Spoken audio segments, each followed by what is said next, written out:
Good morning, everyone. It's a very beautiful day today. I'm very glad and honored to have this opportunity to share my Dharma practice and research study on meditation with you today. These days, once in a while, I'm thinking about how I become a won-Buddhist minister, and there's no other explanation than the Dharma affinity with my teachers. And the Reverend Yu, the minister of this One Dharma Center, is one of my Dharma teachers who guided me this path. And I'm especially thankful to him and to invite me to this Dharma Center today.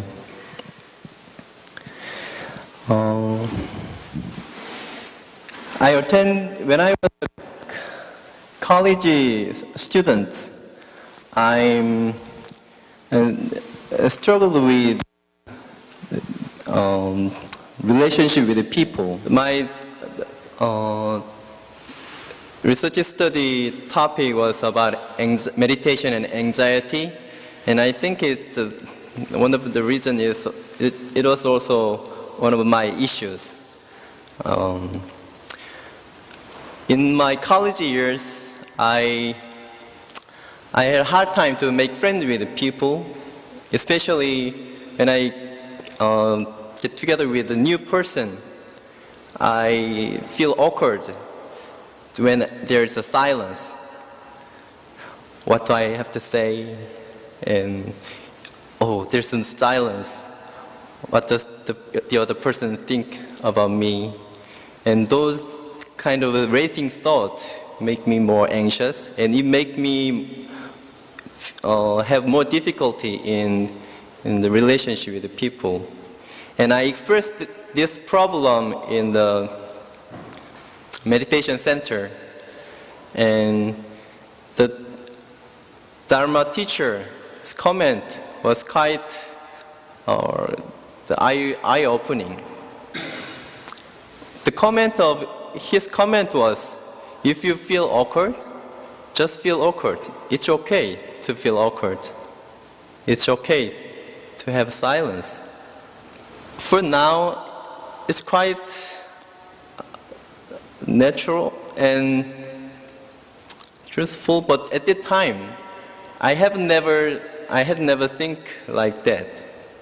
And from that time, my meditation and mindfulness practice had changed, and I got more interested in meditation practice and mind practice. In the Syracuse University, and I run a meditation program, and in the meditation program, I just let students sit for about 30 minutes, and I have some discussion, some explanation and discussion and question and answer session.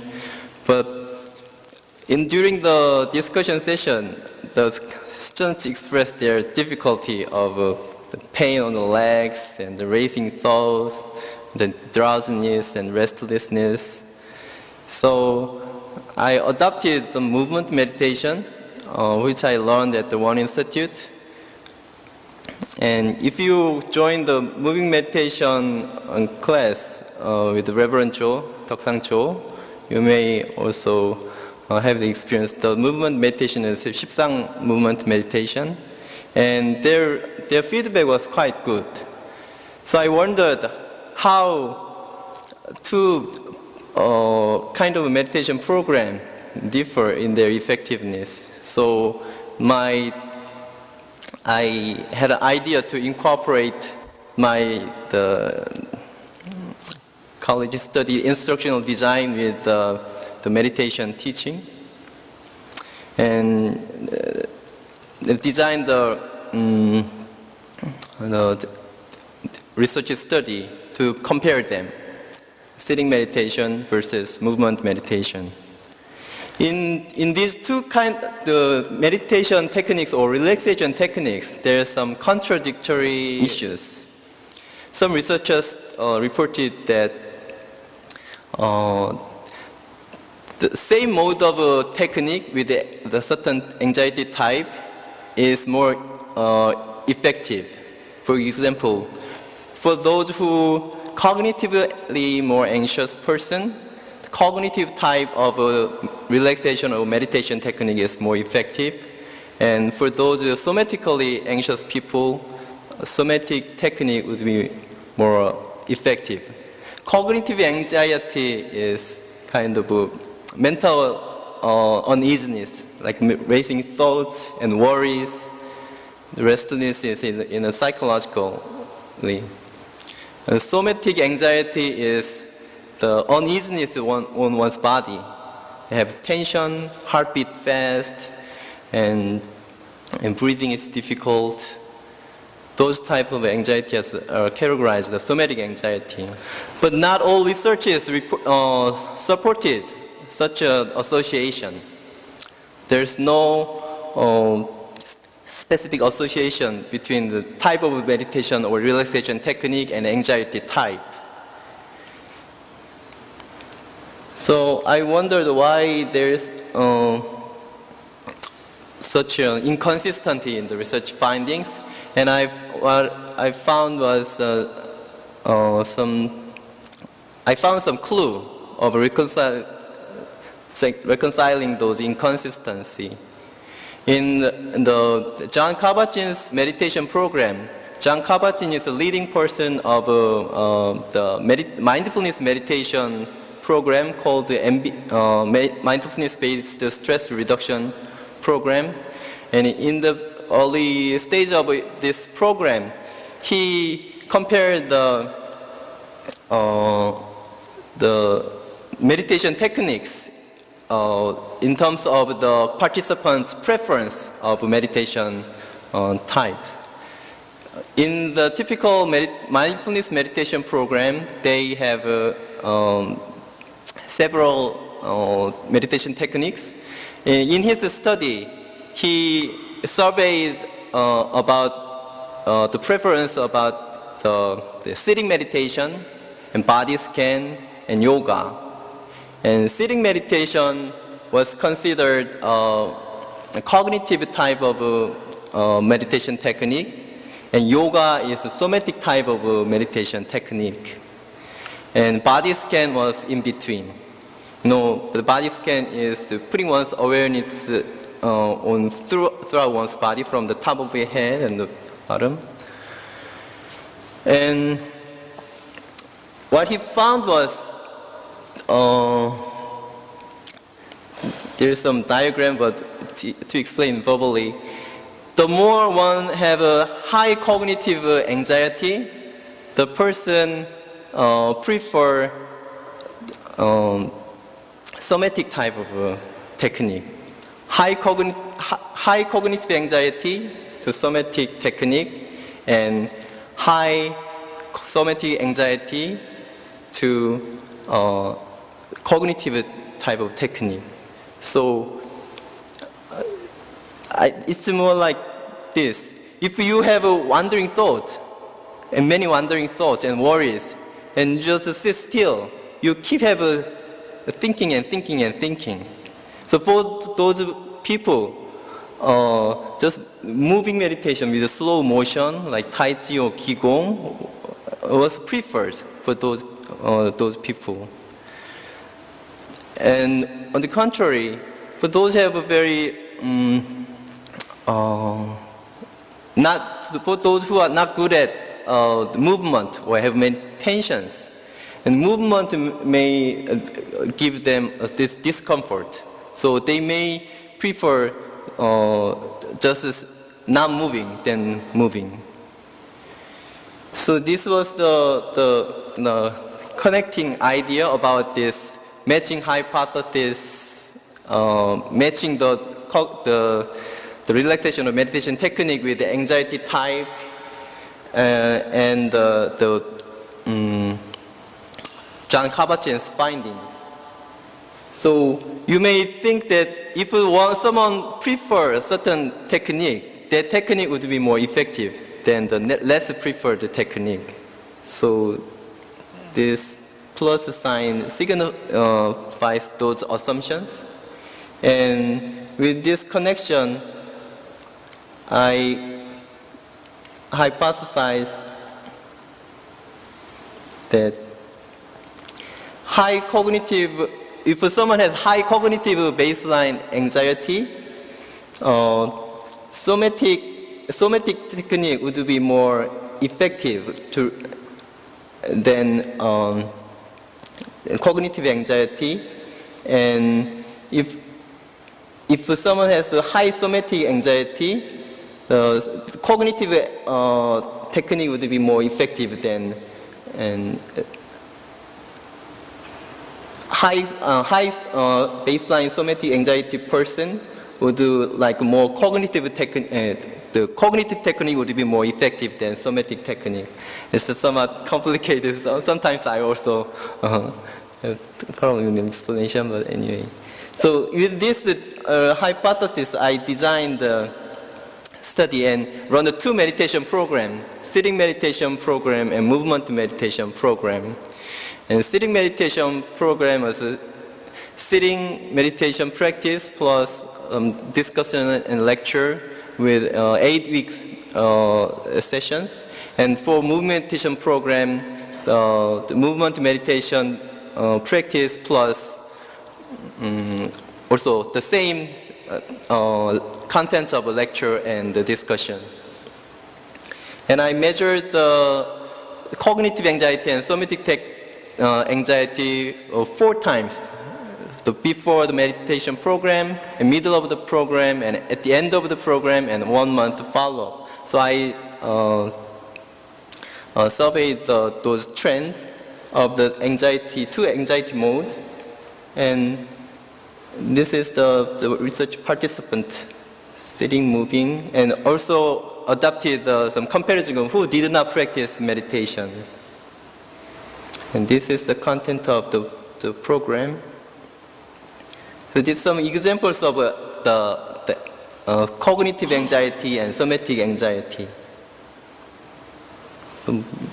related to some mental discomfort and the physical discomfort. So what I found was this is the trend of the two. Basically, this compares the meditation group versus no meditation group. So this is combines the sitting and moving meditation all together.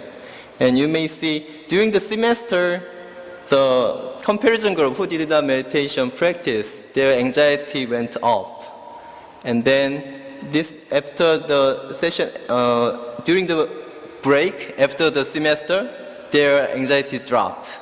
So basically, during the semester, they may have many worries. They have to submit their papers and some assignment, due date, and some struggles. So their anxiety went up during the semester. But on the contrary, the meditation groups went down and slightly went up. So you may think this is the trait anxiety. Trait anxiety is more kind of someone's disposition, which is relatively stable. So during this semester, meditation group practiced meditation, but during the break, I did not provide any meditation program. So it seems the anxiety level slightly went up. So basically, both group at the end of this survey was similar, but at least during the meditation program and the semester, there is some difference. It was statistically significant. So at least I could claim that the meditation program was effective to prevent the students' anxiety level going up. Not quite reducing, but prevent their anxiety level going up. And then I compared the 2 meditation program. So this is the main focus of the study. For those who have a high somatic anxiety, I hypothesized that the red line is moving meditation. Moving meditation would be less effective than sitting meditation, because the high somatic anxiety person may have some difficulty in those movement and following those movement. And for those who, and this is combined with some matching hypothesis. So, for those average person, movement meditation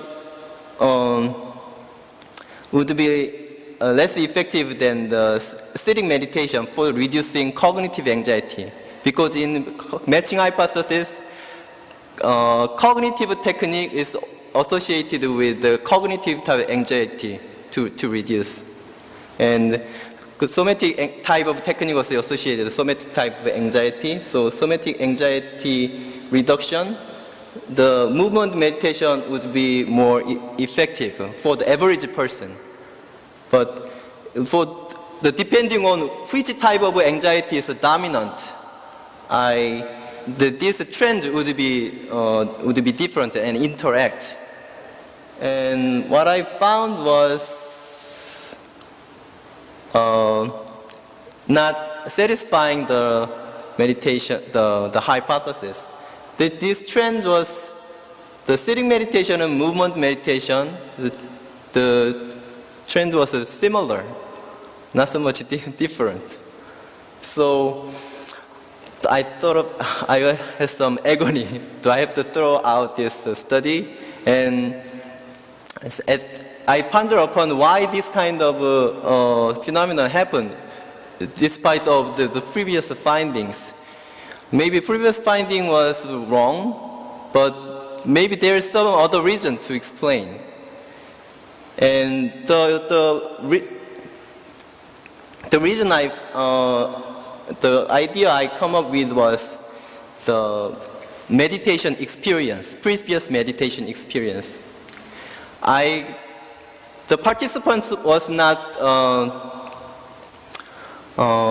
they have a different meditation experience profile.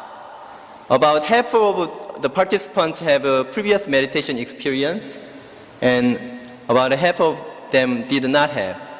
So within the meditator group, those who have a meditation experience, there's no interaction. The moving meditation and sitting meditation was similar, but for those who do not have a meditation experience, you may see that this trend, moving meditation was quite more effective than sitting meditation for those who have cognitive anxiety is dominant.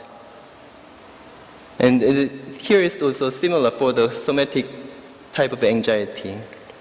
But here, the somatic type of anxiety is dominant. They are the similar. So, partly, for those who do not have a meditation experience, beginners, movement meditation was more effective for those who have a cognitively more anxious people. So from this finding, the conclusion I come up was matching hypothesis is hard to be generalized, and because change in one mode of anxiety may lead to change in the other mode of anxiety because of the interconnectedness of mind and body. And not all cognitive techniques are the same, and not all somatic techniques are the same. So within the researchers categorize cognitive technique versus a somatic technique, but within the cognitive type of a technique, there is some variation. For example, just sitting and focusing on breathing and chanting may be different. And within also somatic type of a technique, the movement meditation like Reverend Cho is leading is quite different than the exercise that someone may like. So those kind of challenge level also needed to be considered. So then why within the meditation beginners group there is some interaction, but why no interaction within the meditators group? That's the one thing I try to figure out and ponder upon. And it may be that the meditators who have a previous meditation experience may develop this attitude to accept even the negative experience they may have. Meditation program can be considered to have two aspects. One is the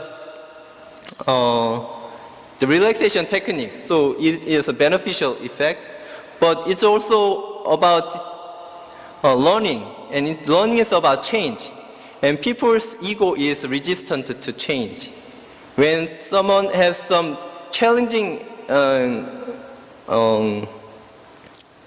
very much difficult mode of learning experience, they may have reluctance.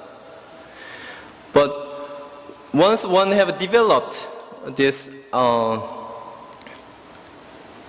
attitude of acceptance, whatever they experience, if they are able to explore their experience as it is, the different technique or type of technique or meditation program can be similar. This was the suggestion I come up. So as you find these trends in contrasting the meditation group and non-meditation group, the follow-up program or follow-up practice would be necessary to keep the effect of meditation. And mastering the several meditation techniques would be beneficial to adapt one's own practice. As for instructor, it may more facilitate the meditation learners. And as for the meditation practitioner, depending on their situation and bodily condition and weather and environment, they may want to change those techniques to use. But in addition, what is important in the meditation learning is this attitude of acceptance. When we have this attitude, even the stressful experience can be transformed into the learning experience. So I think the guidance of as for the teachers, guidance for the dialectic of this attention and the acceptive attitude need to be provided. That was one of the implications I draw from this study. In addition, throughout the experience of the running meditation program and the research study, personally I make a model of the meditation program. And essentially this part is about the formal meditation practice. Meditation is considered harmony, three kinds of harmony. Harmony of one's body, harmony of one's breath, and harmony of one's mind. And as for the mental aspect, the meditation is a harmony of calmness and alertness. Meditation has the effect of relaxation, but it is not just the relax and nothing and dull. there is a keen alertness and the concentration and attention. So meditation is about relaxed concentration and attention, and they have interconnected influence. When one's mind calms down, they may have more concentrated and attention, and to bring about the relaxation technique, the technique we are adapting is focusing on one object. The chanting, we focus on the sound. In the breathing meditation, we focus on the breath. In moving meditation, we focus on this slow movement. So this attention helps to reduce the arousal of our mental and physical, this uneasiness. And also, the meditation practice is not just the sitting or this formal practice within the retreat center or the temple. In the outside of this temple and in our daily lives, we can practice mindfulness practice. And in those mindfulness practice, the central issue is awareness, and also one's knowledge and cognitive skill and knowledge about our mind, how our mind works, and what kind of the ego frame do I have to be able to identify those framework of our mind and to let go of those framework is also an important aspect of meditation and mindfulness practice. And also the attitudinal, the foundation, like non-judgmental and accepting those attitude is also important. There is a clinical phenomenon called relaxation-induced anxiety. The anxiety disorder patient may participate in some therapy, relaxation therapy, but in the beginning, they have more anxiety rather than reduce. What clinicians and researchers found was, in the beginning stage, they have this judgmental mind. So they participate in the program and they may think, but the relaxation and calmness doesn't happen automatically and in the short period of time. It takes time. And they have this hurried mind and the desire to have the quick symptom reduction. And this may one have some judgmental idea. I'm supposed to have a calm mind in the therapy, but why I have this raging thought more and more and more? And this makes one have more anxiety. I'm not good at this. Maybe I have to quit. So the important part of a meditation practice is to just sit and explore whatever experience one has. Even though it's negative, it's okay. To be able to say to oneself, it's okay, and it's okay, and it's okay.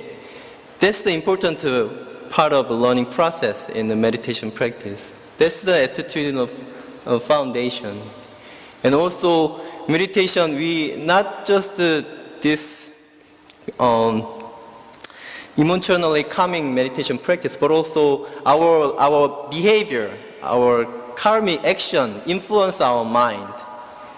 So in Buddhist practice, before initiating the intensive meditation practice, they self-regulate their behavior, which is called precepts. So, and our clear mind and calm mind help to keep the precepts. So they are also influence each other. And throughout this whole aspect, what is also important the motivation. So especially for the beginners, it's very important to let them experience some benefit so that they can continue the practice. So that's why I want to also emphasize the adaptive instruction or adaptive practice for meditation. Sometimes you may want to just sit, sometimes you may just move, sometimes you may want to walk and feel the breeze outside. And these other aspects also influence motivation. And in the Buddhist practice, this motivation is also related with our vow to direction of our life. So when you start to calm down and alert mind and let go of our ego framework, we start to feel the interconnectedness of all beings.